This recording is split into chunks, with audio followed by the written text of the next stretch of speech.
Bon matin, bienvenue à l'Église de la Vie Comblée. On va prendre le temps ensemble ce matin de louer notre Dieu. Pas mieux qu'être ensemble pour élever son nom.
en te voyant, en te voyant, nous retrouvons la force vive. Quand nous sommes en ta présence, nos craintes fuient, elles s'enfuient.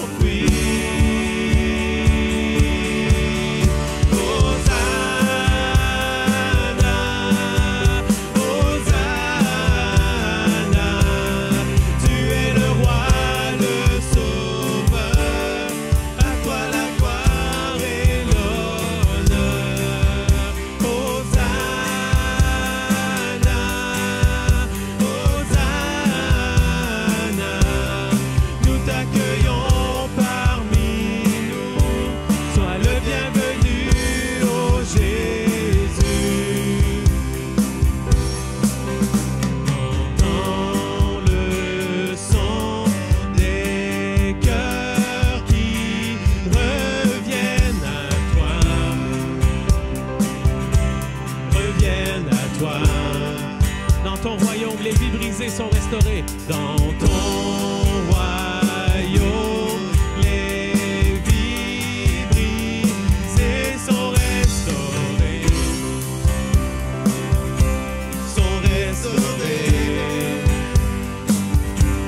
En te voyant, nous retrouvons la force vive. Quand nous sommes en ta présence, nos craintes fuient, elles s'enfuient.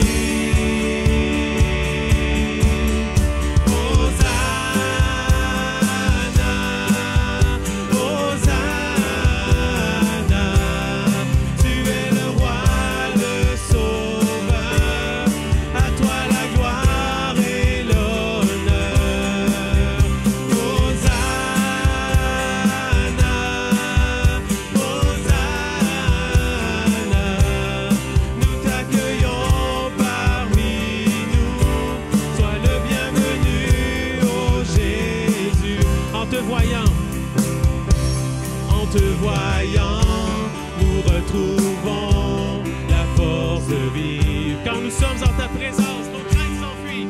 Quand nous sommes en ta présence, nos craintes fuient. Encore une fois, en te voyant, nous retrouvons la force vive. Quand nous sommes en ta présence, nos craintes fuient, elles s'enfuient.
Dieu, lui seul est digne.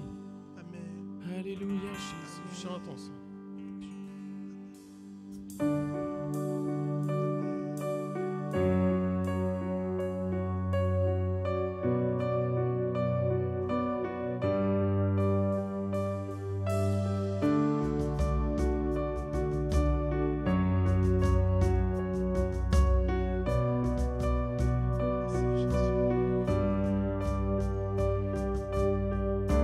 Ta grâce infinie remplit ma vie.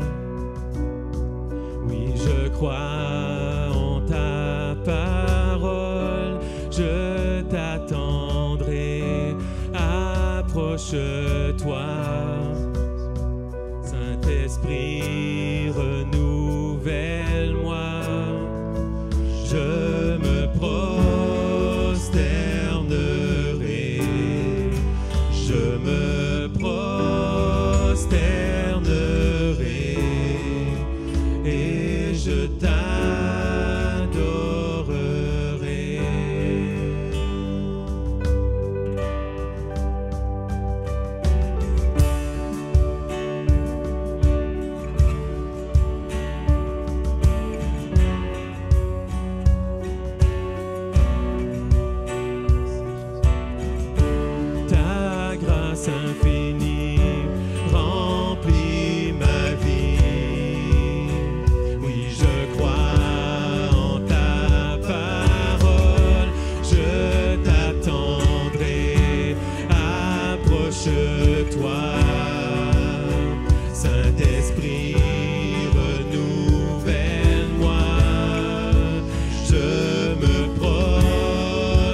prosternerai.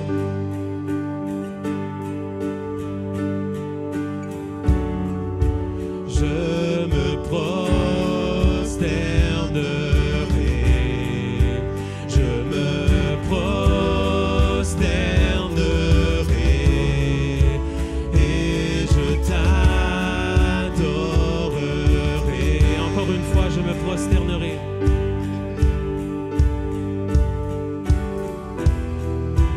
Je me prosternerai, je me prosternerai et je t'adorerai.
Je me prosternerai, je me prosternerai et je t'adorerai. Devant aucun autre Dieu, nous nous prosternerons. Je me prosternerai devant toi seul. Je me prosternerai et je t'adorerai.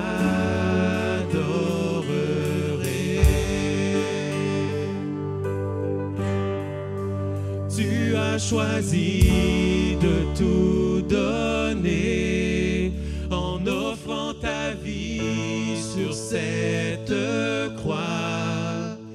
Grand est l'amour versé pour nous, c'est notre Dieu.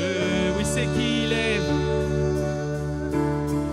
Il est ressuscité, haut élevé, et pour toujours il est glorifié. Roi serviteur, sauveur du monde, c'est notre Dieu, car il a choisi de tout donner. Tu as choisi de tout donner en offrant ta vie sur cette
me prosternerai et je t'adorerai. Encore une fois, je me prosternerai. Je me prosternerai devant toi, Seigneur. Je me prosternerai. Je me prosternerai et je t'adorerai. Encore une fois, je me prosternerai. Je me prosternerai. Je me prosternerai et je t'adorerai.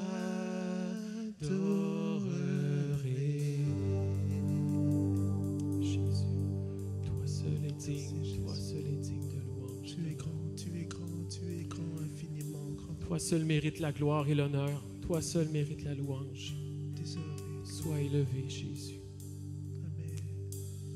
Nul autre ne mérite la gloire que toi, Seigneur. Toi seul en est digne. C'est pourquoi nous voulons élever ton nom. Rendre gloire à ton nom. Amen. Alléluia, Jésus.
et courage tu me donnes.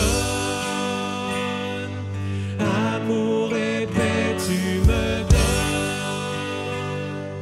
Puissance et autorité tu me donnes.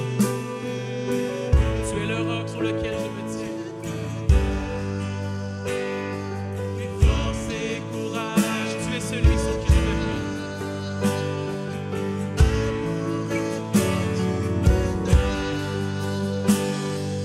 Puissance et autorité.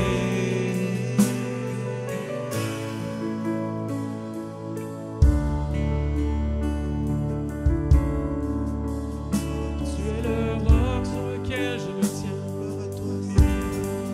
Gloire à ton nom. Toi soit toute la gloire, Seigneur. Toi soit toute la gloire, Jésus.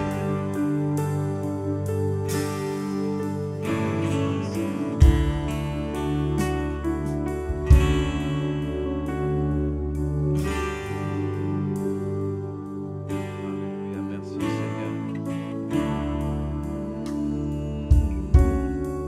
Oh oui, gloire à ton nom. On va chanter une autre fois, très doucement. Tu me donnes. Amen. Tu me donnes force et courage, tu me donnes. Amour et paix, tu me donnes. Puissance et autorité. Amen, amen. On va le faire encore plus lentement. Tu me donnes force et courage, tu me donnes. Amen, merci Seigneur. Amour et paix, Parce que tu es fidèle. me donnes. Parce que dans chaque circonstance, Puissance et autorité. peu importe ce que je vois de mes yeux, Seigneur, tu es là. Peu importe les épreuves, peu importe les tempêtes, tu demeures fidèle. Merci Seigneur, parce que tu es la source de mon courage. C'est en toi que je vais puiser le courage, c'est en toi que je vais puiser la force. C'est en toi, Seigneur, que nous allons puiser la sagesse. C'est en toi que nous allons puiser les ressources, Seigneur. Donc, aide-nous ce matin Puissance et autorité. à demeurer en toi, en toutes choses, Tu me donnes pour toutes choses, force et courage. à chaque instant, à chaque moment de nos vies. Tu me donnes puissance et autorité. Amen. Amen. Alléluia. Merci Seigneur. Amen. C'est bon, n'est-ce pas? C'est bon de louer le Seigneur. Vous pouvez vous asseoir. Vous pouvez vous asseoir. C'est toujours un plaisir que de vous avoir, de vous accueillir parmi nous. Est-ce qu'on peut remercier notre équipe de louanges ce matin? Notre boys band. Et j'en profite pour souhaiter la bienvenue, comme on aime le faire à chaque fois, vraiment pour, oui, avant même de terminer la phrase, souhaiter la bienvenue. Il est coordonné déjà là. Okay? Ceux et celles qui sont avec nous peut-être pour la première fois ou que nous visitez ou revisitez, c'est toujours un plaisir. Et vous pouvez, là, donc, on vous invite à remplir ce que nous appelons la carte connexion, que vous l'ayez dans, si vous avez reçu une pochette ou sinon là, ici à la table, à la sortie de la salle ou même à la table d'information.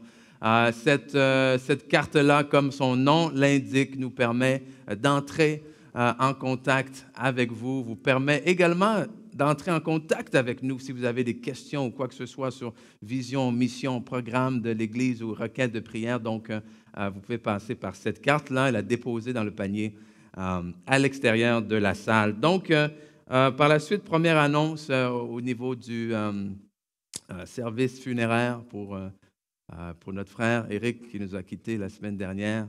Donc, le service aura lieu samedi prochain, le 25 février, donc au centre funéraire Yves Houle, c'est à Sainte-Cyrille. Okay, à Sainte-Cyrille. Vous avez les informations également sur la page Facebook. Peut-être on essaiera de les mettre aussi sur notre site Internet. Donc, si jamais vous oubliez, vous pouvez les prendre en note là à ce moment, mais on va aussi là, les remettre. Donc, de 10 heures à 15 heures, c'est si vous voulez passer pour offrir vos sympathies à la famille.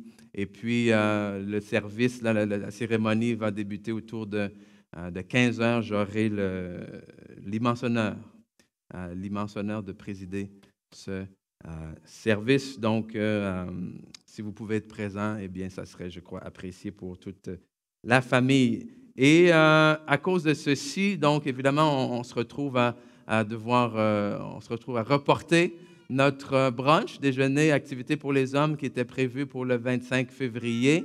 Donc, on repousse simplement d'une semaine, OK?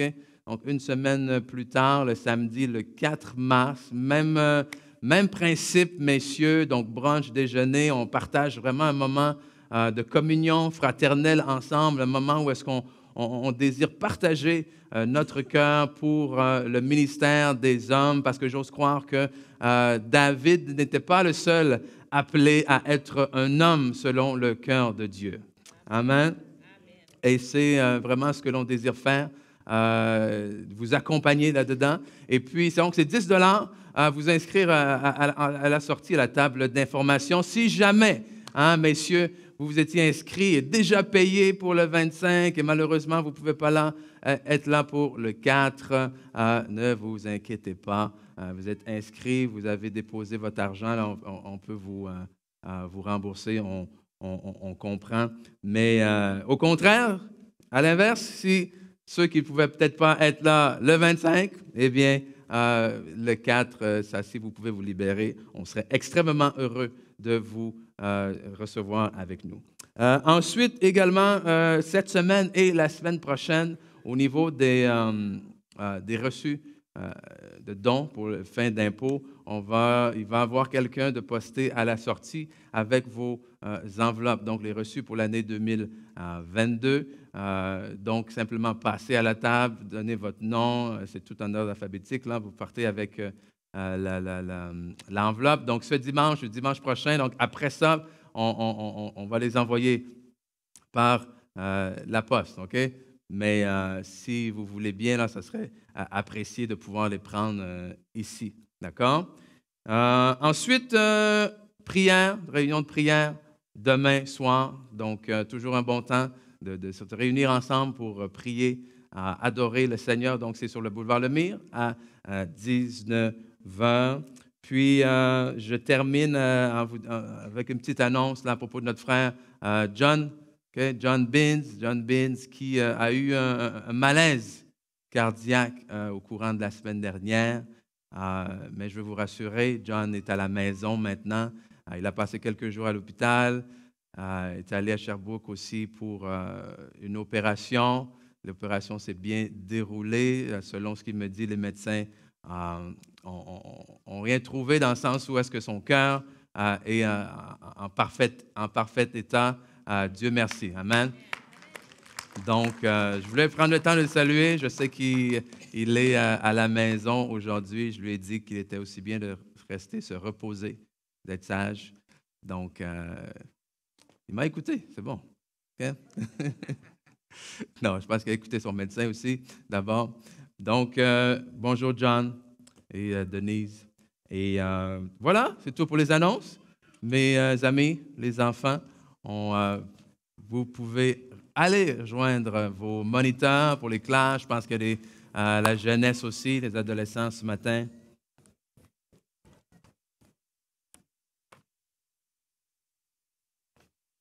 C'est beau de voir la vie, la jeunesse, l'enthousiasme. OK?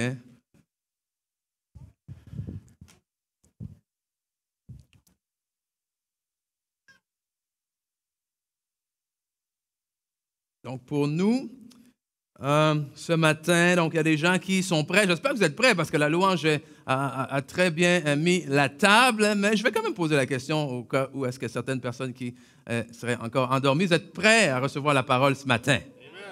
Amen. Amen. Donc, je vous invite ce matin à venir aller avec moi en 1 Corinthiens, chapitre 13.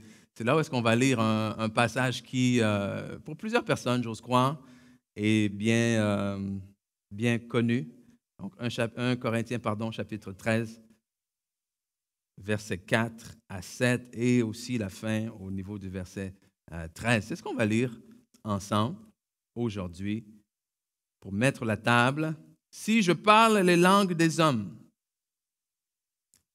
et même celles des anges, mais que je n'ai pas l'amour, je suis un cuivre qui résonne et une cymbale qui retentit.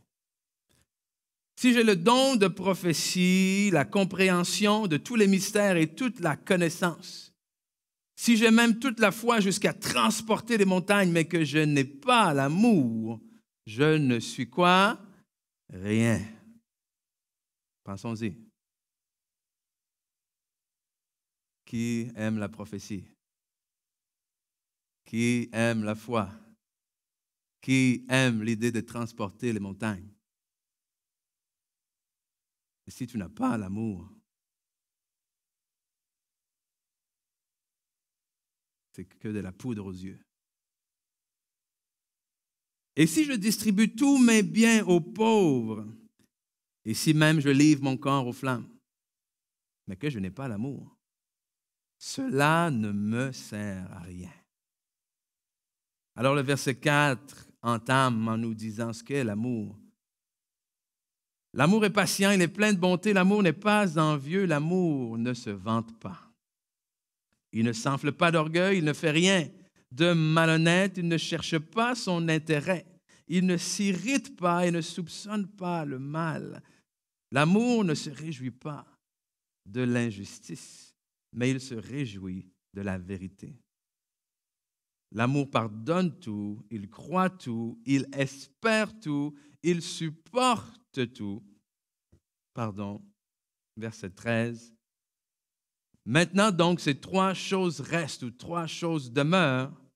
La foi, l'espérance, l'amour, mais la plus grande des trois, c'est quoi? C'est l'amour. Le titre du message que je veux vous apporter aujourd'hui, c'est l'amour avec un grand J. L'amour avec un grand J. Il y a quelques jours, plusieurs personnes, plusieurs millions de personnes ont célébré ce que nous appelons la Saint-Valentin. N'est-ce pas? Et curieusement, j'ai essayé de retrouver quelles étaient les origines de cette fête. Et je vous invite à vous adonner à cet exercice-là, parce qu'il est fort intéressant qu'après une trentaine, 45 minutes de recherche, j'arrive aujourd'hui et je ne peux toujours pas vous dire à 100% quelle est l'origine exacte de cette fête. Certains disent que c'est une fête d'origine païenne afin de vénérer le dieu de la fertilité. D'autres avancent que c'est une fête que l'Église catholique a mis en place justement pour contrer cette fête païenne-là.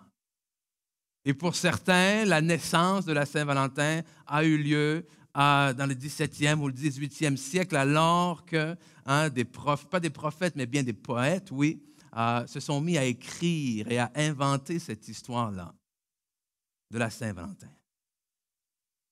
Néanmoins, peu importe son origine, la réalité est celle-ci. 1 milliard de cartes de vœux sont envoyées. 20 millions de roses. Vous y pensez? 3 hommes sur 4 offrent des fleurs à leur épouse. Vous étiez de 75 %? C'est gênant, non, de ne pas lever la main, là? OK? Mais alors qu'on lit et qu'on recherche, une autre chose m'est sautée aux yeux. De un, peu importe ce qu'on dit de la Saint-Valentin, aujourd'hui, les gens l'aperçoivent comme étant la fête de l'amour. Mais la réalité, c'est quoi? C'est que la définition, ou du moins l'image de l'amour que nous donne ou que nous dresse la Saint-Valentin est bien différente de celle que nous donne la parole de Dieu. Parce que déjà, quant à son origine, la Bible est très claire quant à l'origine de l'amour. L'origine de l'amour recule jusqu'à Dieu lui-même. 1 Jean chapitre 4, versets 7 et 8 nous dit « Bien-aimés, aimons-nous les uns les autres, car l'amour vient de Dieu, et toute personne qui aime est née de Dieu et connaît Dieu. Celui qui n'aime pas n'a pas connu Dieu, car Dieu est amour. » Je veux qu'on y pense un instant. Dieu est amour. Dieu n'est pas aimant, il est amour. Ce n'est pas une de ses caractéristiques, ce n'est pas quelque chose qu'il est capable de faire, c'est quelque chose qu'il est.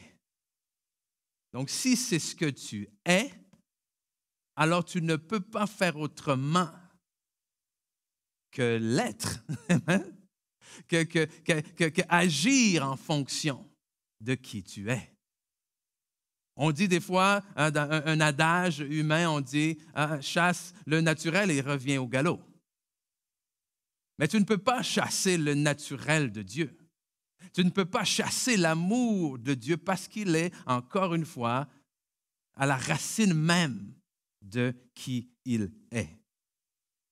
Et aujourd'hui, j'aimerais qu'on s'attarde justement sur cet amour, parce que je crois qu'on peut passer facilement par-dessus l'amour de Dieu, surtout lorsque on est chrétien ou qu'on fréquente l'Église depuis quelque temps. On a déjà entendu parler de l'amour de Dieu, on a déjà entendu dire que Dieu est amour, mais dans mon rôle en tant que pasteur, je croise beaucoup de gens qui connaissent, qui savent que la Bible dit que Dieu est amour, qui croient que Dieu est amour, mais qui ne vivent pas nécessairement dans leur vie le fruit de cet amour. Et je crois, on a vu au début d'année, qu'est-ce qu'on a vu? On a vu cette série-là où est-ce qu'on a essayé, on a dit, commençons par la fin. Commençons par établir le rêve de Dieu et commençons par voir ce que la Bible dit, ce que Dieu lui-même dit de son Église. Et une des choses que la Bible dit de l'Église, c'est quoi? C'est que nous sommes l'épouse de Jésus-Christ. Nous sommes appelés l'épouse de Jésus-Christ.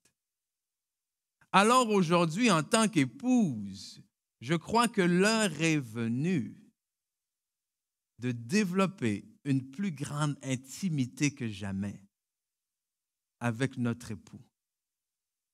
Et j'ose croire, à la lumière de ce qu'on a lu au début de 1 Corinthiens, de dire hey, tu as beau prophétiser, tu as beau chasser les démons, tu as beau faire des miracles, tu as beau être reconnu pour ta foi, mais je te dis, moi, que si tu n'es pas motivé et enraciné dans l'amour, tout ça ne te sert de rien. Et j'aime que la parole dit, cela ne me sert à rien. Ça signifie quoi? Ça signifie que si je donne de l'argent à quelqu'un, est-ce que l'argent va servir à cette personne-là? Oui. Mais ce que ça dit ici, c'est que ça ne me sert à rien.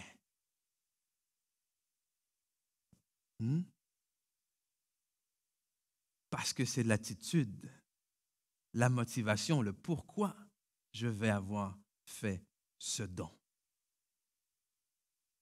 En Jean chapitre 6, verset 28, il y a Il y a un homme, alors que Jésus prêche et parle devant la foule, un homme se présente devant lui et pose une question que je crois que plusieurs d'entre nous peuvent se poser parfois. Une question qui n'a rien de mal en soi, une question qui pour moi dénote simplement un désir de se rapprocher de Dieu sincèrement et de le servir, mais qui, je crois, à la réponse de Jésus, démontre justement qu'on a perdu peut-être le focus de ce qui est réellement important.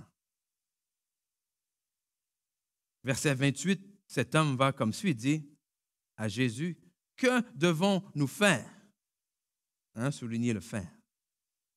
Pour accomplir les œuvres que Dieu attend de nous. Est-ce qu'il y a des gens qui aimeraient accomplir les œuvres de Dieu? Mais Jésus répond. L'œuvre de Dieu, lui répond Jésus, c'est que vous quoi? C'est que vous croyez en celui qu'il a envoyé et que vous placiez votre confiance en lui.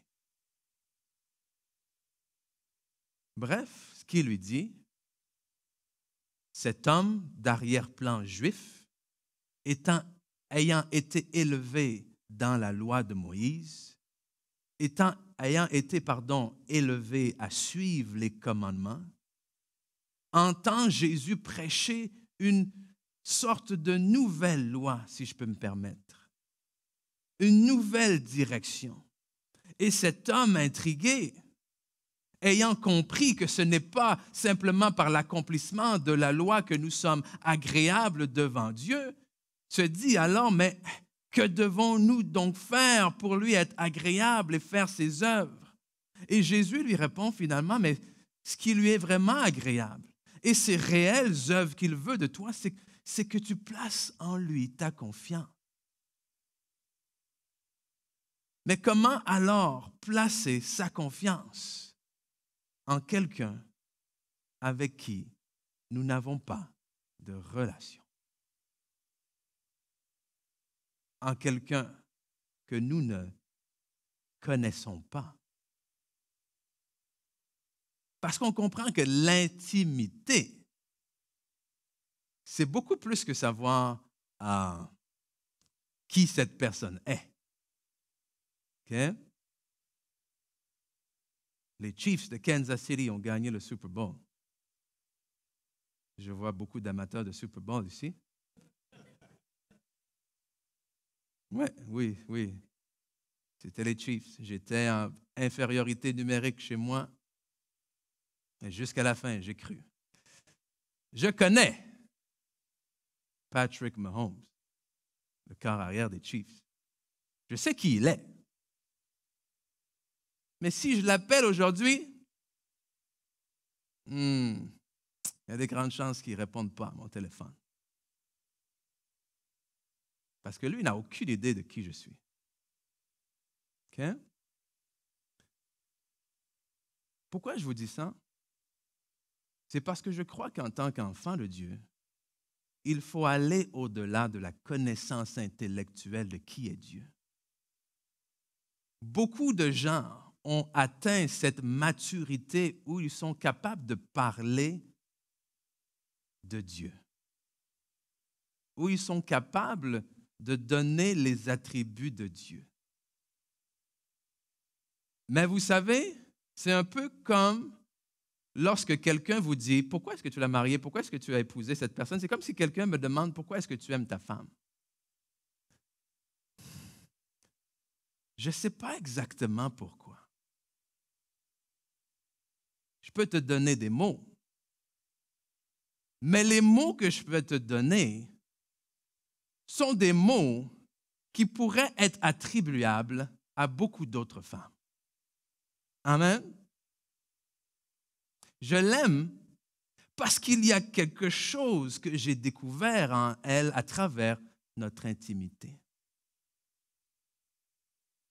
Et c'est pour cela qu'on essaye de prendre des mots pour louer le Seigneur, pour lui dire à quel point nous l'aimons. Mais il y a un certain moment donné, lorsque tu as vraiment une relation avec le Seigneur, où les mots te manquent, où tu sais que merci, c'est même pas assez, où tu sais que glorieux, c'est bon, mais c'est comme, ah, mais ça, il y a quelque chose de plus que ça. Où tu...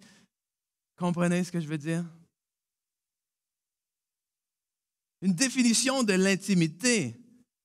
Ah, bon, il y en a plusieurs. Je vous propose celle-ci. L'intimité réfère généralement au sentiment d'association personnelle. OK? C'est une définition très terre-à-terre. Proche avec autrui. Elle se rapporte à une connexion familière et affective très étroite avec d'autres en résultat à un certain nombre d'expériences communes. Et lisez bien la fin, là. En résultat à un certain nombre d'expériences communes. Un résultat à un certain nombre d'expériences communes. Un résultat à un certain nombre d'expériences communes. Comment est-ce que je développe mon intimité avec Dieu? Après un certain nombre d'expériences communes. Pas juste intellectuellement. Hein? C'est facile de voir l'intimité avec l'époux, l'épouse, mais on peut développer des relations intimes avec nos frères, nos parents, avec des amis. Parce que l'intimité, ultimement, ça signifie quoi? L'intimité, ça signifie que j'ai une relation à travers laquelle l'autre personne a droit à quelque chose de moi que la majorité des autres n'ont pas droit. L'intimité suppose que la personne avec qui je suis en relation d'intimité a accès à des parties de moi que les autres n'ont pas. Comprenez? C'est facile à comprendre, encore une fois, lorsqu'on parle d'un époux et d'une épouse. Amen? Clairement, vous avez accès à des parties que les autres n'ont pas. Ou du moins ne devraient pas. On s'entend? Je vais dire amen. OK? Mais avec ma mère aussi, elle va avoir accès à des secrets de mon cœur que d'autres n'auront pas. Comprenez? L'intimité avec Dieu nous permet d'avoir accès. J'ai bien dit accès. OK? Je n'ai pas dit nous permet d'être propriétaire ou nous permet de posséder. J'ai dit nous permet d'avoir accès. Je m'explique. Pas parce que tu possèdes quelque chose, OK, que tu as automatiquement trouvé le moyen d'y avoir accès. En tant qu'enfants de Dieu, nous avons tous le même héritage, mais tous n'y ont pas accès. Et ce n'est pas parce que Dieu aime plus certains que d'autres, OK? Pas du tout. Comment est-ce qu'on y a accès? À travers l'intimité, à travers la communion. On va parler prochainement de la prière, à travers la prière. Hein? Et le mensonge, hein, si on recule, les disciples de Jésus avaient un accès privilégié avec lui. Amen? Ils avaient cette intimité. Les disciples de Jésus avaient cette intimité qui faisait quoi? Que Jésus pouvait prêcher quelque chose à la foule. Que la grande majorité des gens pouvaient repartir chez eux à la maison et se parler en chemin, de dire « Hey, t'as entendu ce qu'il a dit, Jésus? J'ai rien compris. Est-ce que tu penses que ça veut dire ça? Mais les disciples avaient cette intimité-là qui faisait en sorte que Jésus pouvait leur dire « Asseyez-vous autour du feu, je vais vous expliquer ce que je disais à tout le monde. » On avance 2023, ça veut dire quoi? Ça veut dire qu'une centaine de personnes peuvent être réunies au cinéma RGFM et entendre la même parole et que 80% vont rentrer à la maison, dire « c'était bon, mais j'ai pas trop compris quand il voulait dire ça ». Mais il y en a certains d'entre vous qui ont une intimité avec Dieu, qui vont rentrer à la maison, qui vont fermer leurs portes, qui vont ouvrir leur Bible, qui vont aller devant le Seigneur et qui vont dire « aide-moi, Seigneur, à m'approprier cette parole, montre-moi dans ma vie comment est-ce que je peux l'appliquer et dans votre intimité avec le Seigneur, il va vous montrer comment. »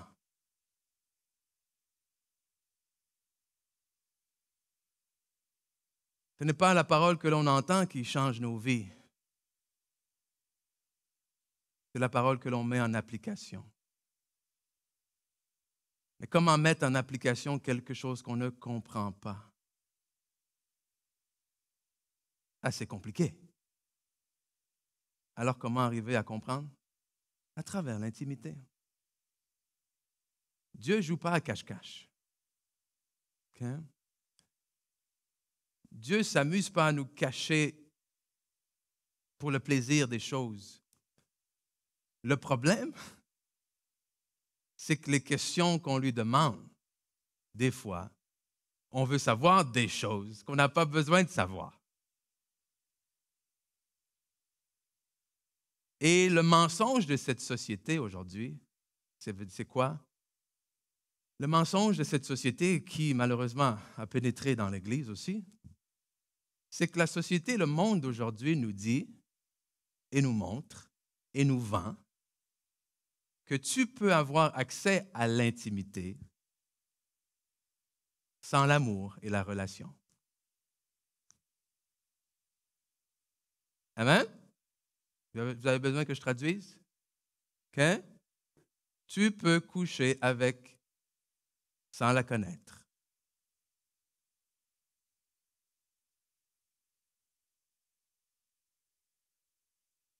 Tu peux avoir accès à des parties de cette personne-là que personne d'autre n'a accès sans même savoir son nom.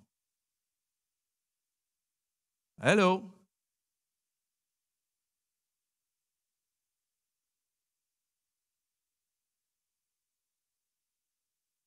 Et on veut avoir accès à des parties de Jésus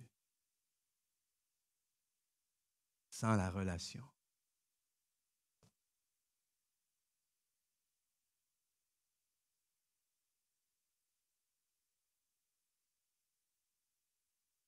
On veut sauter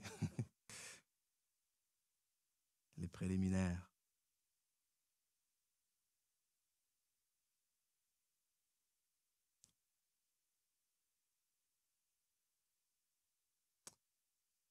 L'intimité, c'est mutuel. Une vraie intimité. Okay? Et rapidement, je veux voir quelques aspects, en fait 2 aspects, avec vous de l'intimité de Dieu. Mais déjà, je vais tourner là, j'ai pensé à ça. Donc, vous ne l'avez pas à l'écran, je ne l'ai pas donné. C'est en Jean chapitre 15. Okay? Donc, si vous avez vos Bibles, téléphones, je vous invite à tourner là. On voit quelque chose d'intéressant qui remet les pendules à l'heure peut-être par rapport à ce que je viens de dire, par rapport à cette espèce de recherche d'intimité sans la relation. Parce qu'on arrive à se tromper. On grandit dans des cercles comme le nôtre qui croient en la foi. Amen? Qui croient à la puissance de la prière, qui croient que Dieu nous entend et exauce nos prières. Mais le mensonge et le danger, c'est quoi?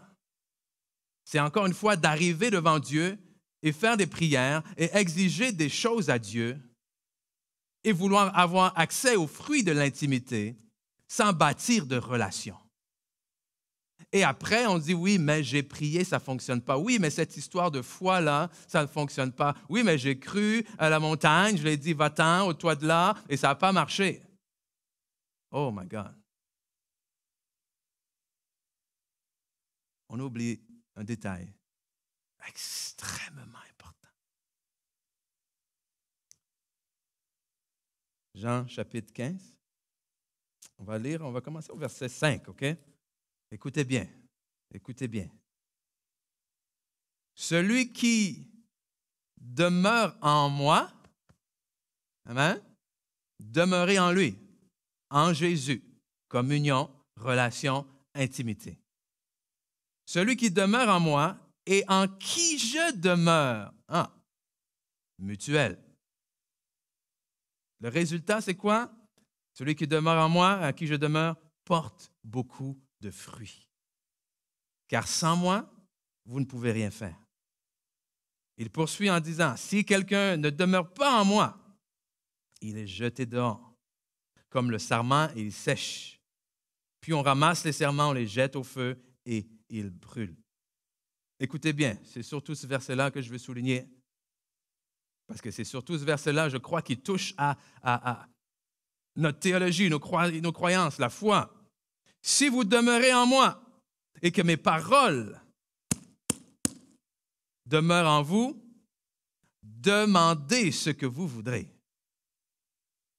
et cela vous sera accordé. Mais ce qui est retenu, cru, prêché, enseigné, réclamé, c'est demander ce que vous voudrez. Allô? Ah oui, il l'a dit, c'est écrit dans la Bible, c'est écrit. C'est écrit. Demandez ce que vous voudrez et cela vous sera accordé. Est-ce que c'est écrit? Est-ce que c'est écrit ou non? Oui? OK. Et là, c'est ce qu'on dit. C'est écrit. Jésus dans le désert, il a répondu au diable, il est écrit. Donc, je vais faire la même chose. Je vais dire, il est écrit.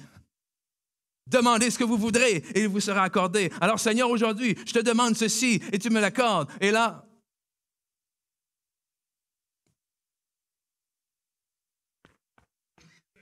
il est aussi écrit. Si. Si. Ma femme peut me demander ce qu'elle veut. Et là, elle n'est pas là. Mais c'est vrai. Honnêtement, Dieu m'est témoin. Ma femme peut me demander ce qu'elle veut. Et ça va être oui. Si Visa et Mastercard ils disent oui aussi, mais on s'entend. OK? Il y a un si. Mais blague à part, elle peut me demander ce qu'elle veut. Pourquoi? Parce qu'elle a accompli la première condition. Elle m'a épousé. On s'entend? Donc, ce n'est plus toutes les dames qui peuvent me demander ce qu'ils veulent. Il y a un si. OK? Vous comprenez? Si tu demeures en lui. Et la question vient donc, mais c'est quoi demeurer en lui? OK? C'est une bonne question. C'est quoi demeurer en Jésus?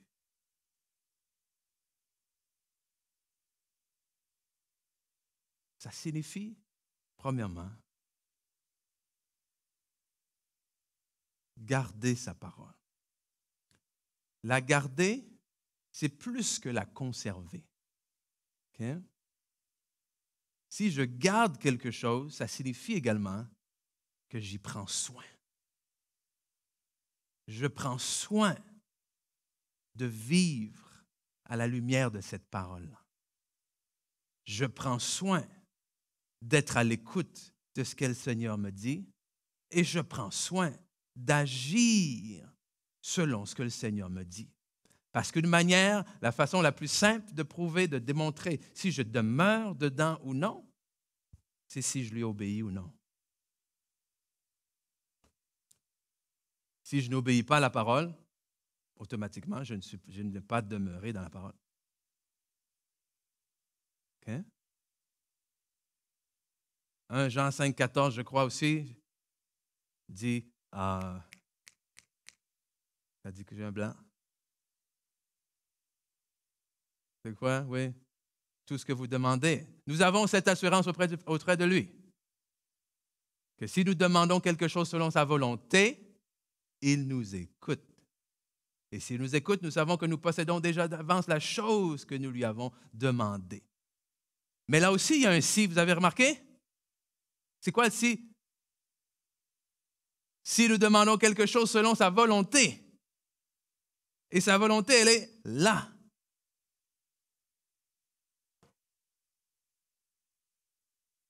Donc la foi n'est pas une formule magique. La foi n'est pas une formule magique qui sert à me bâtir un royaume terrestre.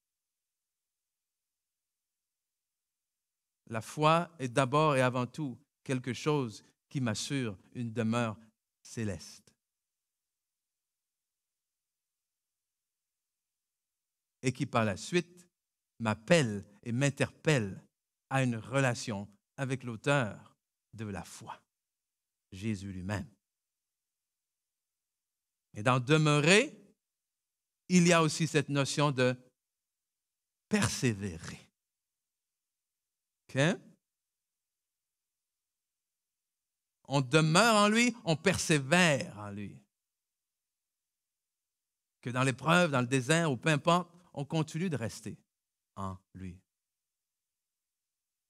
Parce que son amour, son intimité, première des choses, Dieu est un Dieu passionné. Okay? Il est passionné. Passionné. Et la passion, malheureusement, des fois, on a une mauvaise connotation de ce qu'est la passion. Okay? On entend des fois parler des crimes passionnels. Okay? Mais je crois personnellement que la passion dans la vie, c'est quelque chose de nécessaire. La passion nous pousse. La passion, si on arrive à l'exprimer, c'est cette espèce de force à l'intérieur qui nous pousse à agir dans une direction, qui nous pousse vers certaines actions. Et je crois qu'une des raisons, ça c'est moi, OK? Vous n'avez pas besoin du tout d'être d'accord. Pierre était un homme passionné. Et je me dis, c'est peut-être pas pour rien que le Seigneur l'a choisi, lui. Parce que peu importe ses manquements, peu importe ses erreurs, peu importe ses défauts, il y a une chose qu'on ne peut pas enlever et reprocher à Pierre, c'est sa passion. Le premier à dire, « Oh, si c'est toi, Seigneur, en pleine tempête, ordonne que je vienne et je vais y aller. » C'est le premier à dire, « Seigneur, oh non, Seigneur, jamais il n'y a personne qui va t'emmener. » C'est le premier à sortir son épée et à dire, « Tu ne toucheras pas à mon Jésus. » C'était peut-être pas 100% parfait, mais c'était passionné. Amen. C'était passionné. Et la passion, tu n'as pas besoin de forcer quelqu'un pour faire quelque chose dont il est passionné. Certains sont passionnés de lecture, jardinage ou peu importe. Quand vous exercez une passion, est-ce que c'est forçant? Pas vraiment.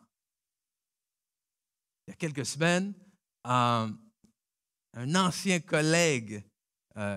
camarade du cégep avec qui j'ai fait le cégep, avec qui j'ai joué au basketball au cégep, m'a contacté et il m'a dit, « Hey, on a une ligue le dimanche soir. Est-ce que tu veux venir jouer avec nous? » Et j'étais allé chez le physio et j'ai dit, « Ah, tu sais, j'ai un peu mal à l'épaule et tout. » Il m'a dit, « Viens quand même voir. » Alors, je suis allé voir. Et j'ai fait exprès. Je suis allé voir avec mes souliers les plus laids, avec des jeans. Je suis allé voir, je n'ai rien emmené pour jouer au basket. Et là, j'étais avec mon fils, Timothée, on était là, on regardait la partie. Et j'étais comme ça. Et là, à chaque 2 minutes, il me regardait, il dit, « Viens. » Là, je dis, non.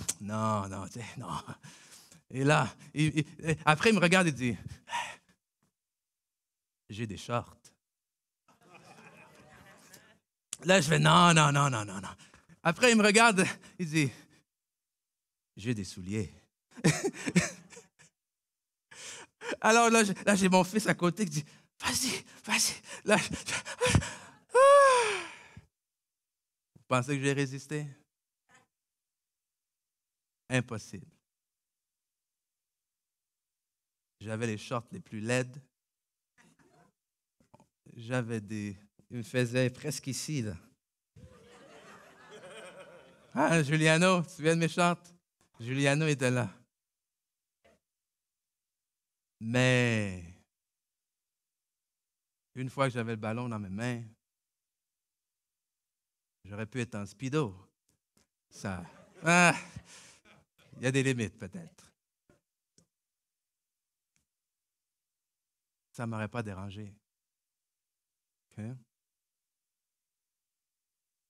Jésus est passionné comme ça de vous.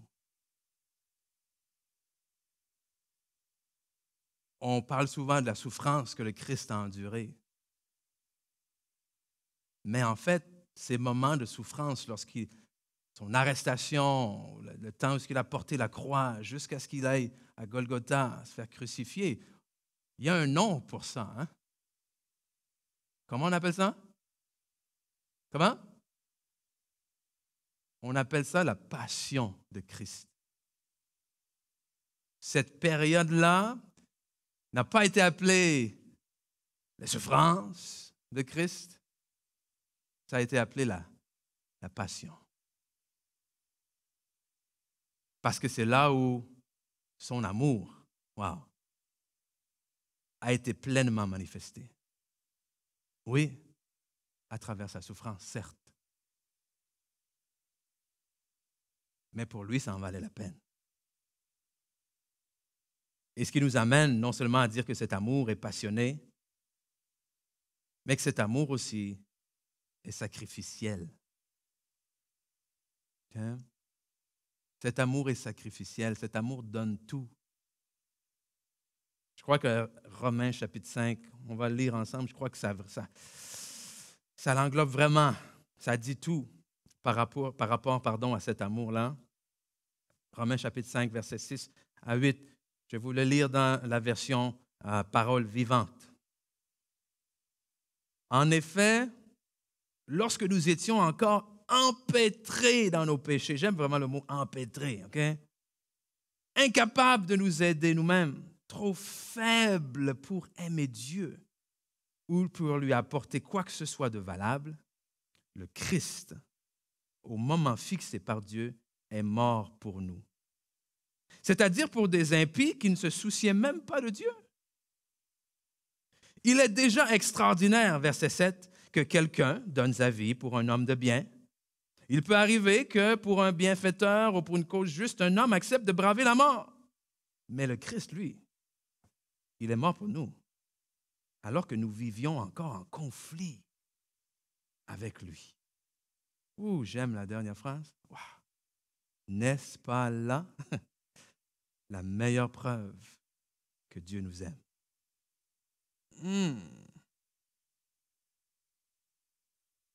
On a entendu des histoires, hein? Vous avez sûrement entendu des histoires de parents qui malheureusement, un enfant qui est en train de se noyer, les parents se jettent à l'eau, sauvent leur enfant, mais le parent malheureusement décède. Il y a des histoires tristes comme ça où des gens vont littéralement donner leur vie pour ceux qu'ils aiment, pour des gens de bien, pour secourir peut-être un inconnu et malheureusement, hein?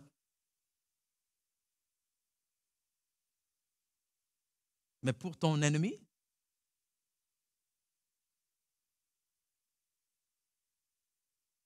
pour ton adversaire, pour quelqu'un qui probablement est en train de blasphémer ton nom, pour quelqu'un qui mène une vie contraire littéralement à ce que toi tu es. Wow. Il n'y a pas grand monde. Ça me prendrait une bonne dose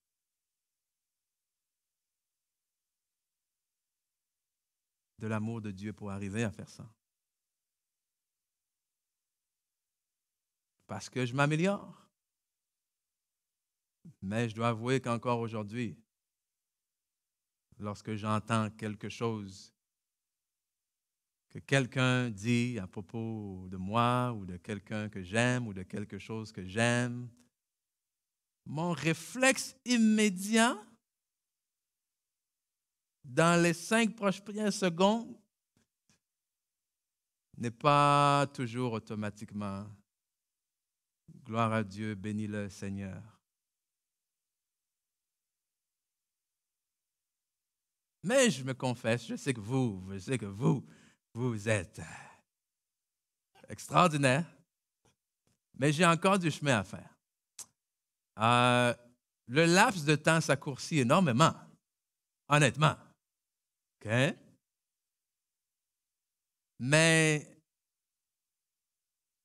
Jésus, lui, wow. Comprends? Il l'a fait. Et quand il était à Gethsémane et qu'il disait « Trouve-moi un autre chemin », c'est pas parce qu'il ne voulait pas nous sauver. C'est parce que je crois qu'aucun homme sur la terre a vécu une aussi grande souffrance qu'il s'apprêtait à vivre.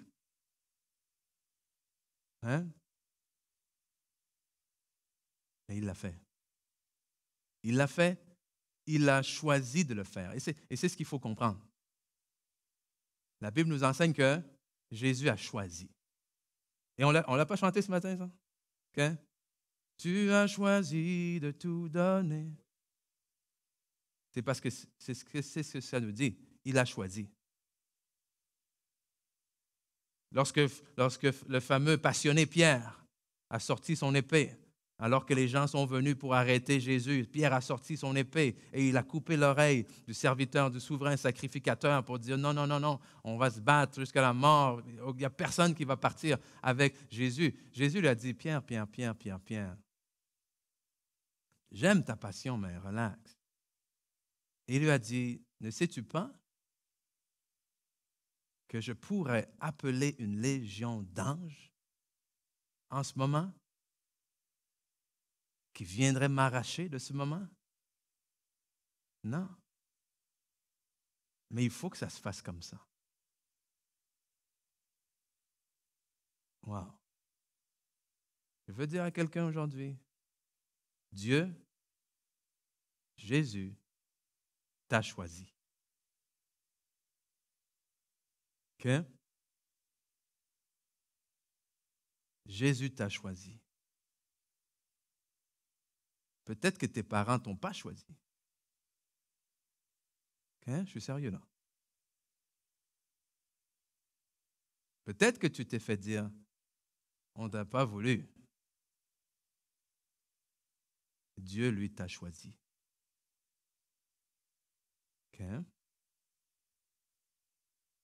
Mais maintenant, voici la chose.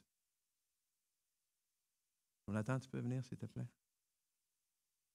Un tel amour a besoin d'une réponse. Okay? Un tel amour nécessite une réponse. Amen? Dieu t'a choisi. La question maintenant, c'est toi. Est-ce que tu le choisis? Okay. Parce que tu ne peux pas juste sortir d'ici. Oh oui, Dieu m'a choisi. Alléluia. Ah oui, tu as choisi. Et c'est ce que j'ai dit tout à l'heure. Hein?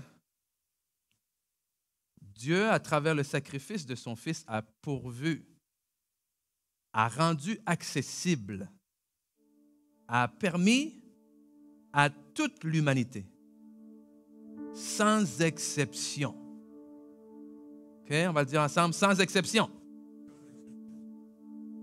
À avoir accès à son amour, à avoir accès à la vie éternelle, sans exception.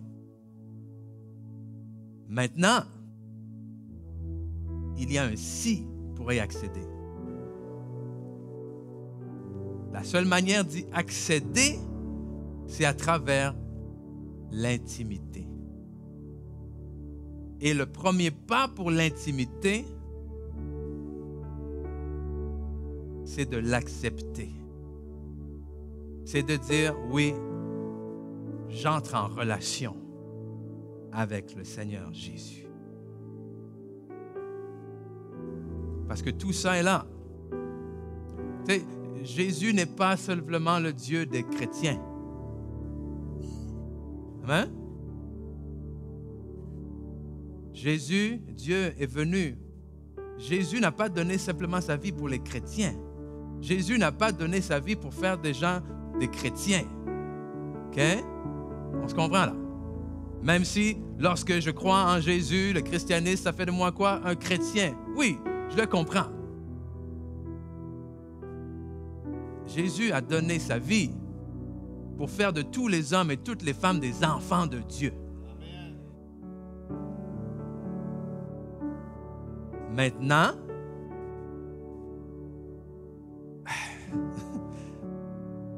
comment est-ce que nous devenons enfants de Dieu? Nous devenons enfants de Dieu en disant oui à cet amour, en croyant que Jésus-Christ est le Fils de Dieu, qu'il est mort et ressuscité à la croix pour nous, qu'à la croix, il a pris sur lui nos péchés, il a pris ce qui nous empêchait d'avoir accès à Dieu. Que la religion aujourd'hui nous apprend et nous enseigne, voici ce que tu dois faire pour être agréable à Dieu, voici ce que tu dois faire pour accéder au ciel. Mais Dieu, tout à travers la parole, nous enseigne, voici ce que moi j'ai fait. Voici ce que moi j'ai donné pour avoir accès à toi. Mais c'est une relation d'amour. Et l'amour doit être choisi. OK? Doit être choisi. Tu dois choisir cet amour passionnel. OK? Cet amour passionné. Quelques versets pour vous en terminant. Cet amour passionné nous dit en 2 Corinthiens chapitre 5, verset 14. Écoutez bien ceci, 2 Corinthiens 5, 14. C'est que l'amour de Christ nous fait quoi? Nous presse. Wow. L'amour de Christ nous presse, nous pousse en avant, nous force d'une certaine manière à l'action. Parce que nous sommes convaincus que si un seul est mort pour tous, alors tous donc sont morts. Et s'il est mort pour tous, c'est afin que tous ceux qui vivent ne vivent plus pour eux-mêmes, mais pour celui qui est mort et ressuscité pour eux. La passion nous pousse. L'amour de Christ doit nous pousser. Jésus dira en Apocalypse, ce que j'ai contre toi, c'est que tu as abandonné ton premier amour. Avons-nous encore besoin de vous pousser pour aller à l'église? Avez-vous besoin d'être poussé pour lire votre parole? Avez-vous besoin d'être poussé par quelqu'un d'extérieur pour prier? Ou bien l'amour de Christ vous presse? Parce qu'on n'a pas besoin d'être motivé pour faire ce qui nous passionne. Justement, un entraîneur de football on lui a posé la question avant les grands matchs, on lui pose la question, qu'est-ce que tu dis dans le vestiaire pour motiver tes joueurs? Il leur dit, si aujourd'hui, en tant qu'athlète professionnel, jouant dans le plus grand match de leur vie, j'ai besoin encore de les motiver, alors il y a un problème. Et si aujourd'hui, en tant qu'enfant de Dieu, on parle de l'amour de Jésus-Christ, de comment il a donné sa vie pour nous, de comment sans lui nous ne sommes rien, mais qu'avec lui nous pouvons toutes choses. Si aujourd'hui, en tant que pasteur, que homme de Dieu, que ministre, on a encore besoin de motiver l'Église de Jésus-Christ pour servir, pour donner, pour prier, pour lire, alors j'ai peur que l'Église a un problème.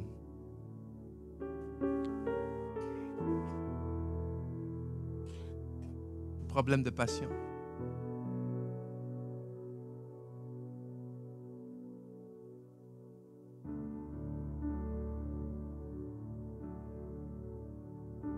Pas besoin de me convaincre trop longtemps pour jouer au basketball.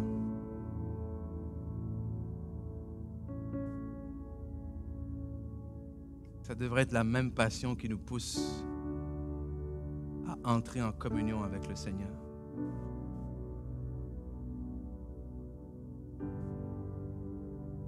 Au lieu de toujours repousser la prière, la lecture, avec toutes les autres choses qu'on a à faire qui sont plus pressantes, on devrait dire, hey, non, mais, OK. Je peux venir te rejoindre à 7 heures, mais pas avant, parce qu'avant, il faut que je passe du temps avec le Seigneur. Quand est-ce la dernière fois que vous avez repoussé un rendez-vous pour Dieu? Et quand est-ce la dernière fois que vous avez repoussé Dieu pour un rendez-vous?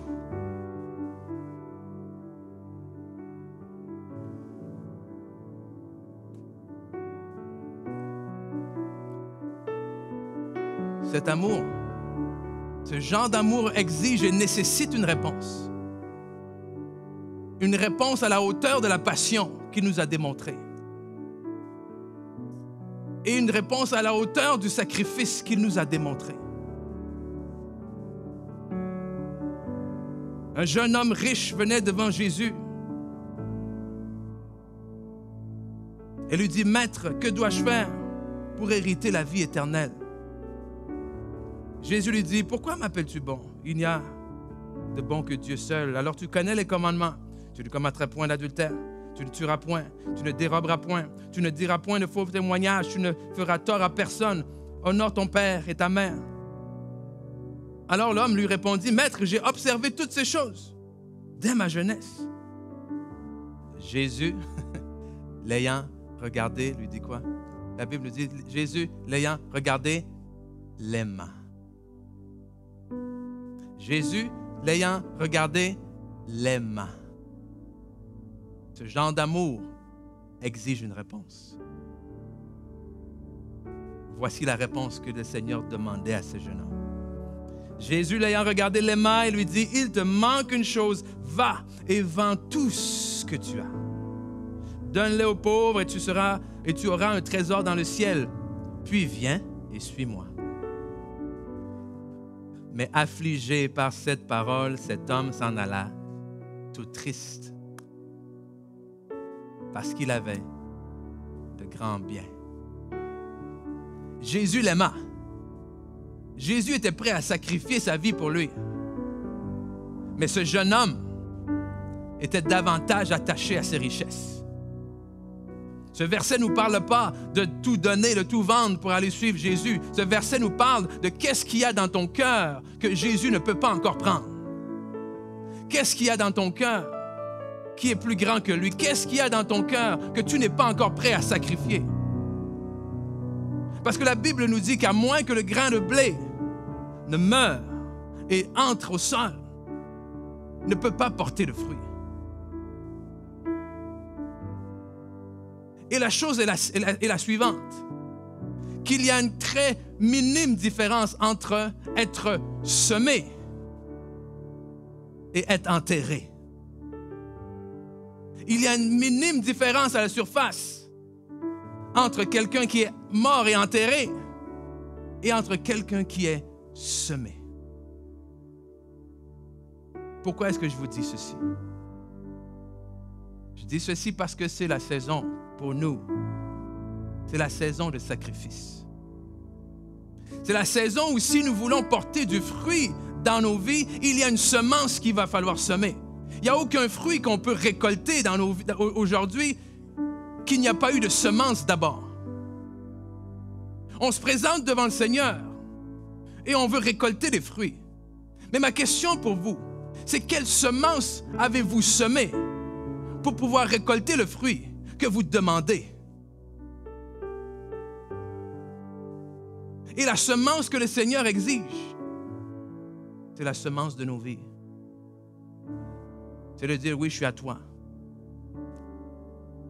Et le temps que vous mettez cette semence en terre, vous avez l'impression que vous mourrez à vous-même. C'est exactement ce que le Seigneur demande. Mais la différence entre être semé et enterré, c'est qu'un jour, ce qui est semé ressort. Amen. Un jour, ce qui est semé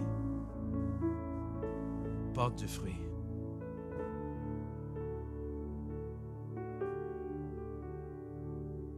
Qu'est-ce que vous allez lui donner? On vient de passer la Saint-Valentin, là. J'ose juste espérer que je ne vais pas donner l'exemple de quelqu'un ici aujourd'hui. Si c'est le cas, je ne le savais pas, OK? Vous fêtez la Saint-Valentin. Et vous donnez des cadeaux extravagants à votre bien-aimé. Et en retour, vous n'avez rien? Même pas un petit merci?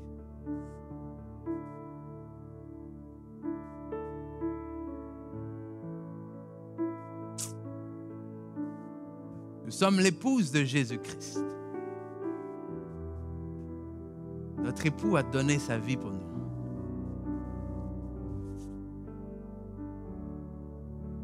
Et en retour, on ne lui donnerait rien?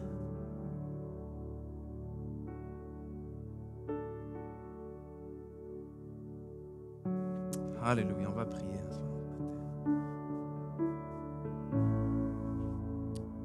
Je te remercie, Seigneur, pour ton amour. Ton amour inconditionnel, en ce sens où tu aimes chacun d'entre nous sans condition. Mais cet accès à cet amour exige que l'on te choisisse, exige que l'on te suive, exige que l'on demeure en ta parole, exige, la Bible dit que les choses anciennes sont passées et toutes choses deviennent nouvelles.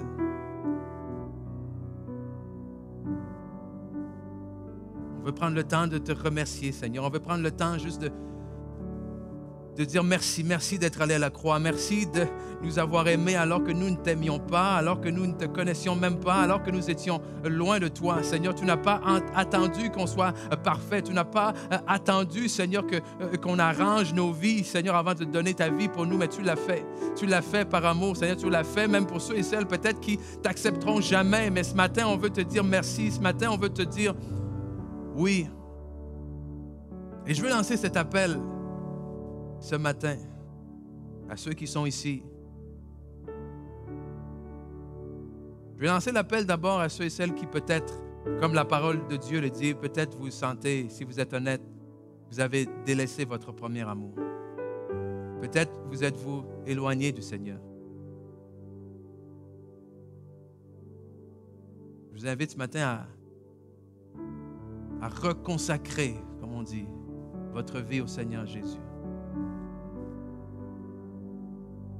Et peut-être également, c'est tout nouveau pour vous. Peut-être êtes-vous au stade de dire, « Wow, un tel amour a besoin d'une réponse, alors je vais répondre. » Peut-être êtes-vous juste au stade de dire, « Je mets le pied dans la porte, je ferme la porte et je laisse tout ce qui était derrière et je fais confiance au Seigneur pour ce qui vient devant. » C'est un immense pas de foi, immense. Mais je vais vous en demander un autre. Si vous êtes représenté dans la première catégorie que j'ai mentionnée, c'est-à-dire vous voulez vous reconsacrer, ou si dans la deuxième, c'est-à-dire vous voulez donner votre vie au Seigneur, j'aimerais prier avec vous ce matin. Alors je vous demanderai juste de vous lever là où vous êtes. Okay? Amen. Merci Seigneur. Gloire à toi. Donc, si vous avez été interpellé par un ou l'autre des appels, vous levez là où vous êtes et on va prier ensemble. Alléluia.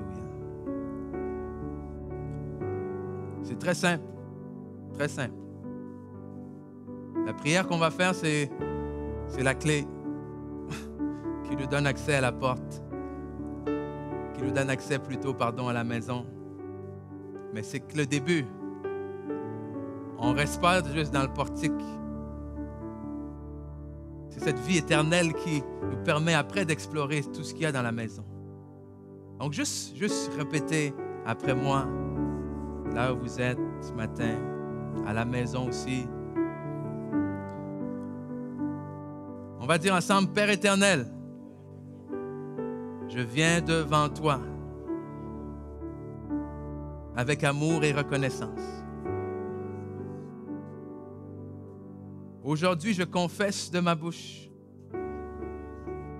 que je crois que Jésus-Christ est le Fils de Dieu, qu'il est mort et ressuscité pour mes péchés,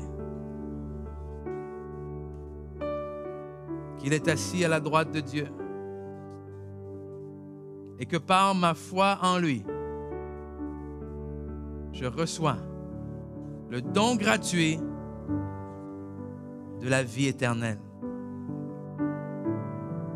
Je déclare que les choses anciennes sont passées et que toutes choses deviennent nouvelles parce qu'aujourd'hui, je suis enfant de Dieu.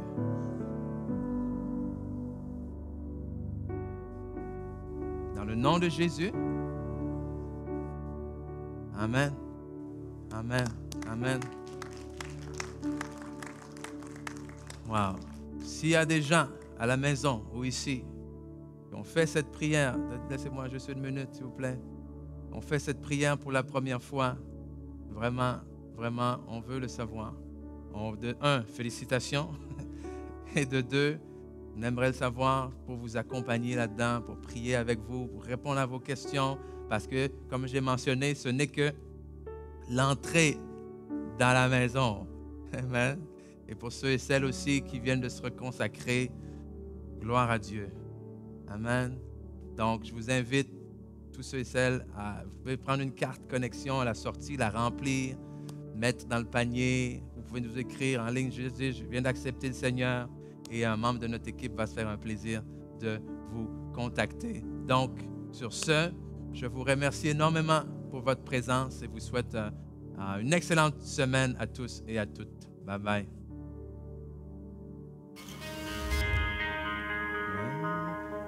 N'oubliez pas de ramasser vos enveloppes aussi pour vos reçus d'impôts.